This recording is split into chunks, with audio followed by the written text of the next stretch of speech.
आज जो हम टॉपिक डिस्कस करना चाह रहे हैं वो बेसिकली है, बहुत से पेशेंट हमारे पास आते हैं, वो कहते हैं कि उनको कुछ डिस्चार्ज पेनिस में से निकलता रहता है, जिसको कॉमन लैंग्वेज में धात कहते हैं। एक डिस्चार्ज है, स्टिकी सा डिस्चार्ज है, या तो पेशाब के साथ या रात के वक्त। ये उनके साथ कॉमन प्रॉब्लम चलती ही रहती है। उसको निकलने के बाद उनको हमेशा एक प्रॉब्लम रहती है कि उनको बहुत कमज़ोरी महसूस होती है अगले दिन, और उनका वो कहते हैं कि भाई सेहत नहीं बन रही, या कमज़ोरी, हमेशा एक तरह का थकावट, थकान ये महसूस करते रहते हैं। साथ के बाद साथ जब उनको सेक्स करने की जो ताकत है वो भी उनमें कम हो जाती है, उनकी इरेक्शन में भी प्रॉब्लम आने लगती है। तो इसका वो इलाज ढूंढना चाहते हैं, और जगह जगह नीम हकीम और जो बातें बहुत बड़ी बड़ी करते हैं कि ये कर देंगे, ऐसा होता है, उसके पीछे की साइंस बताते हैं कि इस कारण से हो रहा है, और बाद में कहेंगे ये हमारी दवाई खा के देखो, इससे ठीक हो जाएगा, और वो पेशेंट उनकी दवाई खाते रहता है। मेडिकल फील्ड में भी, एलोपैथी में भी इसके लिए दवाई आती है, जो कि हम जो प्रोस्टेट के पेशेंट होते हैं उनको देते हैं। उससे भी नाइटफॉल रुक जाता है, लेकिन वो तभी तक रुकेगा जब तक आप दवाई खाओगे, उसके बाद वो फौरन शुरू हो जाएगा। इसका कोई परमानेंट इलाज नहीं होता। और जो इस नीम हकीम के चक्कर में पड़ जाते हैं वो तो परमानेंट ही उनका तो डैमेज हो ही जाता है, क्योंकि वहाँ पे वो दुनिया भर के उनको हाई डोज वियाग्रा और दुनिया भर के सॉल्ट्स और अननेम्ड मेडिसिन जिनका कोई नाम नहीं है पुड़ियों में बांध के देते रहते हैं, और उनको कोर्स कराते रहते हैं 2-3 महीने का। अब एक्चुअल में ये होता क्या है? ये प्रोस्टेटिक सिक्रीशंस हैं या सेमिनल वेसिकल्स की सिक्रीशंस हैं। क्या होता है कि जब पेशेंट नया नया टीनेजर बनता है या जवान होने लगता है तो वो मैस्टरबेशन बहुत ज़्यादा करने लगता है, और उस कारण से कभी किसी मोमेंट पे कोई रीज़न नहीं है उसका कि कब होगा, कैसे होगा, या कभी उसको एक टाइम पे जब वो सेक्स करने जाता है या बिना सेक्स के भी जब भी मैस्टरबेट कर रहा है तो उसको पेनिस में तनाव की कमी महसूस होती है।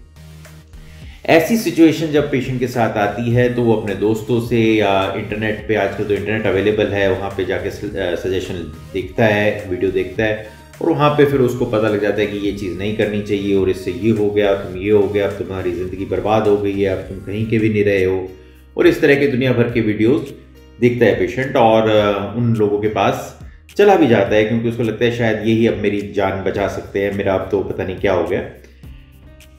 तो वो सबसे पहली बात ये कहते हैं, चाहे इंटरनेट पे हो या उसके दोस्त हों या जो इस तरह से डॉक्टर्स हैं, कि भाई अब आप मैस्टरबेट करना बंद कर दो, उसको बिल्कुल ही बंद कर दो। तो नेक्स्ट स्टेप वो लेता है कि उसको पहले इरेक्शन की प्रॉब्लम है, मैस्टरबेट करना बंद कर देता है, और मैस्टरबेट करना बंद करते ही उसको क्या होता है कि उसकी सिक्रीशंस निकलनी शुरू हो जाती है, या रात के वक्त नाइटफॉल शुरू होता है, या दिन में पेशाब के साथ आने लगता है, और ये बढ़ता चला जाता है। जैसे जैसे ये आता है उतनी ही लिंग में कमजोरी होने लग जाती है, और वो इन्हीं चक्करों में पड़ा रहता है, और धीरे धीरे उसका शरीर भी, वो टेंशन होने लग जाती है, डिप्रेशन में जाता है, कोई चीज़ अच्छी नहीं लगती, काम करना में कोई इसका मन नहीं लगता, और ये यूजुअल साइकिल है जो हम इतने मरीज में देखते हैं। तो इसके बाद अगर वो किसी डॉक्टर के पास गया, नीम हकीम के पास गया, तो वो सारी मेडिसिन इस चीज़ की देंगे कि किसी तरह से सिक्रीशन बंद हो जाए। देखिए, सिक्रीशन बंद हो भी गई, वो तब तक रहेगी जब तक आप वो मेडिसिन लेते रहेंगे, उसके बाद वो फिर दोबारा शुरू होने लग जाती है।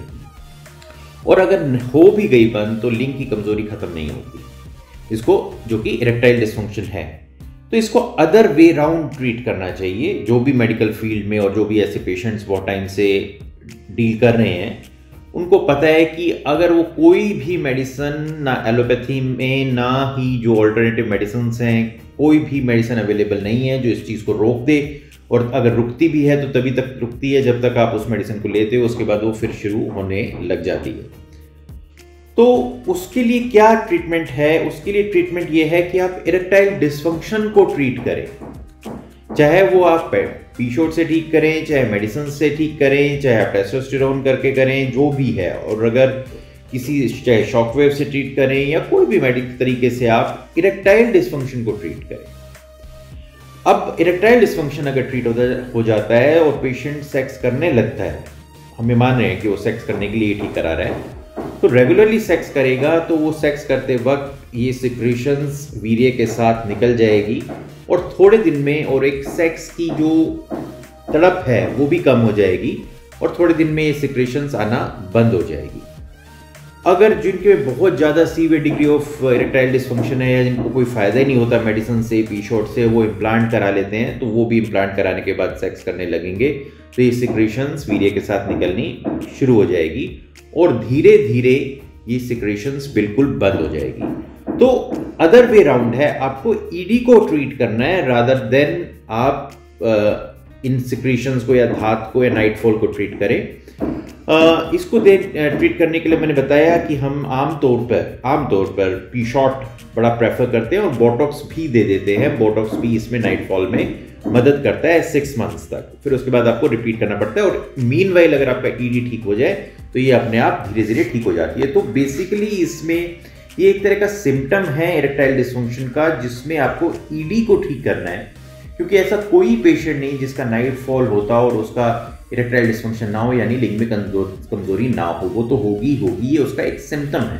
तो आपको बीमारी ठीक करनी है यानी ईडी। तो वो कैसे ठीक होगी? पी शॉट से ठीक होगी, या इम्प्लांट से ठीक होगी, या शॉक वेव से ठीक होगी, या मेडिसिन से ठीक होगी। और वो सेक्स करेगा पेशेंट, तब ये जाके सिक्रेशंस बंद होगी। अगर आप सिर्फ सिक्रेशंस को बंद, पी शॉट के साथ आप बोटॉक्स दे सकते हैं। अगर आप सिर्फ सिक्रेशंस को बंद करने के लिए कोशिश करते रहेंगे और ईडी रहेगी वहां पे, तो ये कभी भी ठीक नहीं हो सकता। तो हम जब भी इसको ट्रीट करते हैं तो हम ईडी को ट्रीट करते हैं और ये अपने आप ही उसके साथ ठीक हो जाती है। बहुत से पेशेंट जो हमारे साथ इम्प्लांट कराया है उनमें ये बड़ा है कि वो जब सेक्स करने लगते हैं या जिनको हमने पी शॉट से ट्रीट किया वो सेक्स करने लगते हैं, तो धीरे धीरे उनकी सेक्स की इच्छा या एक तरह की उसकी चाह कम होती है। तो वो जब सेक्स करते हैं तभी वो सेक्स के बारे में सोच रहे होते हैं, अदरवाइज वो हर वक्त सेक्स के बारे में नहीं सोच रहे होते।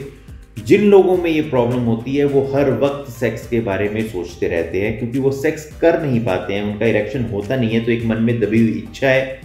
ये भी एक बहुत बड़ा कारण है कि जो अंडरलाइंग सबकॉन्शियस माइंड है उसमें हर वक्त सेक्स की चाह चलती रहती है, जिस कारण से पेशेंट का ये जो सिक्रीशंस है निकलती रहती है, क्योंकि हल्की हल्की स्टिमुलेशन आपको मिलती रहती है। वीर्य नहीं निकलता, लेकिन ये सिक्रीशंस किसी ना किसी तरीके से बाहर निकलती रहती है।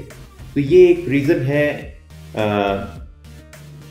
इस ट्रीटमेंट को इसको ठीक करने का, कि आप ईडी को ट्रीट करें। ये हमने पहले भी बताया था, अब भी बता रहे हैं, और बाद में इन सिक्रेशंस ये अपने आप धीरे धीरे खत्म हो जाएगी। होपफुली मैंने जो आपके मन में सवाल थे उनको टच किया होगा, उनको बताया होगा। तो एक ये आज मैं बताना चाह रहा हूँ कि बहुत से पेशेंट हमारे पास आके कहते हैं कि हमने यहाँ से दवाइयाँ ली, यहाँ से दवाइयाँ ली और ठीक नहीं हो रहा। तो उसका ये ट्रीटमेंट है, इस तरह से इसको ठीक करना चाहिए। अगर आपको हमारा वीडियो अच्छा लगा हो तो लाइक कीजिए, सब्सक्राइब कीजिए। अपना टाइम देने के लिए बहुत बहुत धन्यवाद। Thank you.